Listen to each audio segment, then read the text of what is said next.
Round penning is just a series of exercises that teaches the horse to get used to saying yes. When we begin with a horse, we have a horse that's used to saying no to everything, and it has no idea. It just wants to resist because that's nature. But round penning gets the horse used to saying yes, and we build things very slowly. We start at the bottom of the totem pole in the horse's mind, and we gradually work our way up.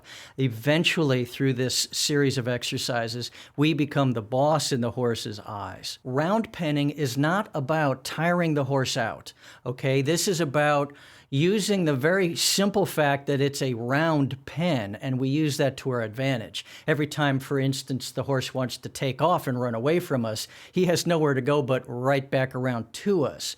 So in a lot of respects, it's the very shape of the round pen that helps us do this training. Horses very much believe that whoever gets the other to move his legs first is the boss. And so round penning, for instance, draws a great deal on this. By keeping the horse moving, by speeding it up, for instance, if it isn't trying, then eventually what happens is that the horse realizes that when it turns in and it faces me, for instance, I allow it to stop and stand and relax. It doesn't take all that long before the horse realizes that when he plays the game, when he stops and looks at me, or when he turns in a particular direction, that I will allow him to stop and stand and relax. After you round pen the horse, you would begin doing what I refer to as bridle work from the ground, where, again, you're still on the ground, but the horse has a bridle in its mouth, and you teach it to respect the bit. You move its hindquarters away, you move its shoulders away, and you teach the horse how to move based on pressure and release. Doing the round pen exercises, followed by bridle work from the ground, keeps us much safer.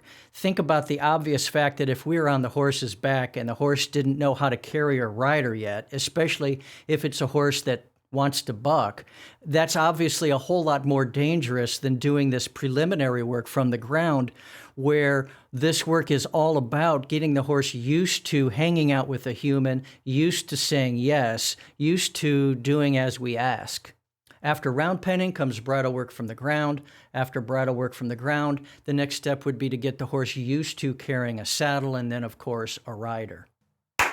Round penning follows the same basic steps every time that you do it. Now, you can mix and match some of these different steps, but for the most part, we follow the same procedure each and every time. We begin with a horse that doesn't know us from Adam, who thinks it's the boss, who doesn't even know that we're alive. So the first thing that we want to do is wake this horse up to the fact that not only do we exist, but that we're not going to go away and we're not going to stop annoying the horse until he does as we ask. Through a series of exercises, very simple exercises that build on top of each other, you're able to gradually grow control within this horse, because it's all about control. It's about getting the horse used to saying yes. It's also about teaching the horse to do as you ask the next beat. So in the round pen, for instance, one of the things that we try to instill within the horse is that when we ask it to do something, I want it to start doing that thing in the next beat. If the horse just stands and stares at me, it shows me that I have no control. Everything we ask the horse to do is very, very simple. What makes horse training difficult quite often is simply the resistance we get from the horse. If I ask you to lift my hand, but I keep pushing down, that's not a hard thing for you to do if I was to relax, but when I push down, it's my resistance that makes it difficult. It's the same thing with horse training. After we get the horse moving around in the round pen without changing direction, without changing its speed on its own, then we want to start teaching it to turn in towards us and changing direction, to turn away from us and changing direction. From there, it's a matter of teaching it to move its hips away, to move its shoulders away.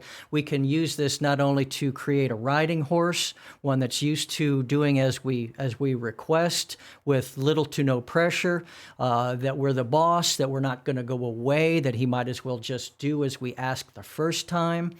But also the movements like, say, asking the hips to move away or the shoulders to move away, we can use those things there on the ground. For immediate purposes, we can teach the horse to lead next to us. The round pen then is the place where you begin training a horse. You can also take an older horse there that needs to be restarted, and you can begin your restart there.